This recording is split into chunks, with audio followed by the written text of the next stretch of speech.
ವೇಗವಾಗಿ ಬಂದ ತಾರ್ car auto ಮತ್ತು ಕಂಟೈನರ್ ನಡುವೆ ಸರಣಿ ಅಪಘಾತ ಸಂಭವಿಸಿದ್ದು, 5 ಸ್ಥಳದಲ್ಲೇ ಮೃತಪಟ್ಟು 3ರಿಂದ 4 ಜನರು ಗಂಭೀರವಾಗಿ ಗಾಯಗೊಂಡಿರುವ ಘಟನೆ ಚಿಕ್ಕಬಳ್ಳಾಪುರದಲ್ಲಿ ನಡೆದಿದೆ.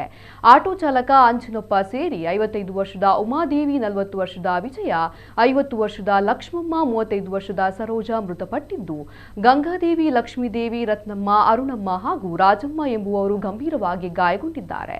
ಪ್ರಯಾಣಿಕರನ್ನ ಹೊತ್ತು ಸಾಗುತ್ತಿದ್ದ ಆಟೋಗೆ ಅತಿ ವೇಗವಾಗಿ ಬಂದ ಮಹೀಂದ್ರ ತಾರ್ ಕಾರು ಹಿಂಬದಿಯಿಂದ ಬಲವಾಗಿ ಡಿಕ್ಕಿ ಹೊಡೆದ ಪರಿಣಾಮ ಆಟೋ ನಿಯಂತ್ರಣ ತಪ್ಪಿ ಮುಂದೆ ಚಲಿಸುತ್ತಿದ್ದ ಬೃಹತ್ ಕಂಟೈನರ್ ವಾಹನದ ಹಿಂಭಾಗಕ್ಕೆ ಅಪ್ಪಳಿಸಿದೆ. 2 ಬಲಿಷ್ಠ ವಾಹನಗಳ ನಡುವೆ ಸಿಲುಕಿದ ಆಟೋ ಸಂಪೂರ್ಣ ನಜ್ಜುಗುಜ್ಜಾಗಿದೆ.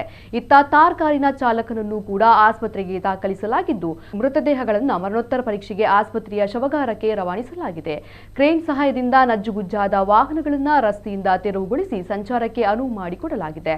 ಸದ್ಯ ಈ ಬಗ್ಗೆ ಪ್ರಕರಣ ದಾಖಲಿಸಿಕೊಂಡ ಪೊಲೀಸರು ತನಿಖೆ ಮುಂದುವರೆಸಿದ್ದಾರೆ.